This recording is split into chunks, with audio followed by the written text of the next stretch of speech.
Alors aujourd'hui, on va s'intéresser à une histoire de transformation qui est juste fascinante.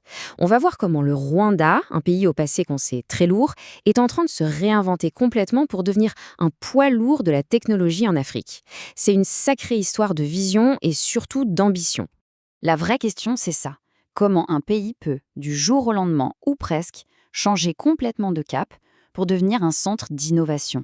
C'est quoi la recette secrète? Eh bien, c'est exactement ce qu'on va décortiquer ensemble. En fait, tout commence par un choix radical. Après la tragédie de 1994, le Rwanda a pris la décision de regarder droit devant, vers l'avenir. Ils ont mis sur pied une vision stratégique sur le très long terme. Le but, c'était pas seulement de reconstruire, non, c'était de créer une vraie prospérité. Alors, cette vision, elle a un nom. C'est l'ambition de faire du Rwanda un des hubs technologiques les plus importants d'Afrique d'ici 2050. Et attention, ce n'est pas juste un slogan en l'air, c'est vraiment le moteur, impulsé par le président Paul Kagame, qui fait tourner toute la stratégie du pays. Du coup, on entend souvent parler du modèle rwandais. Ce qu'il faut bien comprendre, c'est que ce n'est pas de la magie. C'est un plan super méticuleux qui s'appuie sur des réformes vraiment structurelles. Et ce plan, il tient sur 4 grands piliers qu'on va découvrir tout de suite. On attaque donc avec le premier pilier, les fondations. C'est logique, avant de construire un gratte-ciel, il faut des bases en béton. Pour le Rwanda, ça veut dire 2 choses. Une gouvernance qui marche bien et des infrastructures numériques au top. Premier truc dans ces fondations, rendre le pays super attractif pour le business. Comment? En faisant un grand ménage dans la paperasse. Ils ont simplifié à fond toutes les démarches administratives. L'idée est simple, moins de bureaucratie, plus de business qui se crée. Et la preuve la plus folle de cette efficacité, c'est ce chiffre. Moins de 6 heures. Non, ce n'est pas une blague, c'est le temps que ça prend aujourd'hui pour créer sa boîte au Rwanda. C'est quand même dingue, non? Forcément, une stratégie pareille, ça paye. Et ce n'est pas le gouvernement qui le dit, c'est une reconnaissance qui vient de l'extérieur. La Banque mondiale elle-même, dans son fameux classement Doing Business, place le Rwanda dans le peloton de tête des pays africains où il est le plus simple de faire des affaires. L'autre pilier de ces fondations, c'est bien sûr le numérique. Le Rwanda veut devenir une Smart Nation, une nation connectée et intelligente. Et pour ça, ils n'ont pas fait les choses à moitié. Ils ont investi massivement pour fibrer tout le pays et déployer la 4G et même la 5G. Et concrètement, ça donne quoi toute cette techno?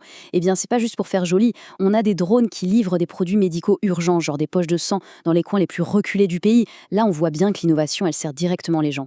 Bon, avoir des fondations solides, c'est bien. Mais sans les gens pour construire dessus, ça ne sert à rien. Et ça, c'est le deuxième grand pilier de la stratégie rwandaise, investir à fond dans le capital humain. Le Rwanda a décidé de tout miser sur l'éducation, et surtout sur les compétences qui comptent pour demain. Le chiffre parle de lui-même. Plus de 70% des jeunes sont aujourd'hui formés aux disciplines STEM. Vous savez, sciences, technologie, ingénierie et maths. En gros, le pays est en train de former sa future armée d'innovateurs. Et pour viser le top niveau, le Rwanda ne joue pas en solo. La stratégie, c'est de faire équipe avec les meilleures universités du monde.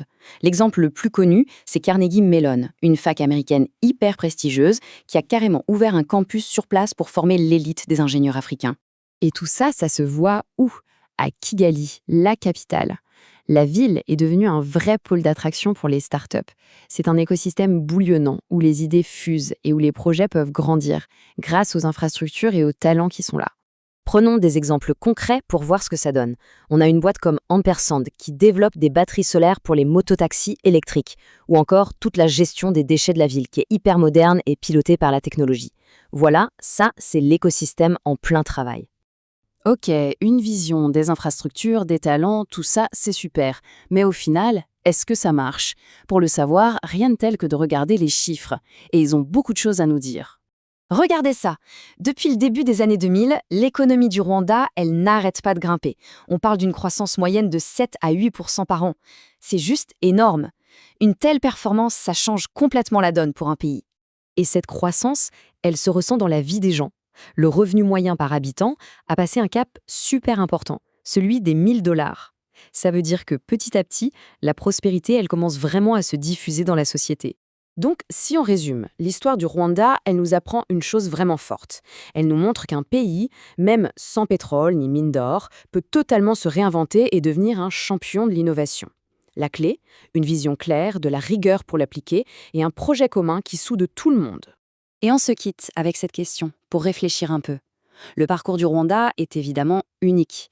Mais les ingrédients de son succès, cette vision à long terme, le fait de tout miser sur l'humain, de simplifier la vie des entrepreneurs, est-ce que ça ne pourrait pas être une source d'inspiration pour d'autres pays? La question mérite d'être posée.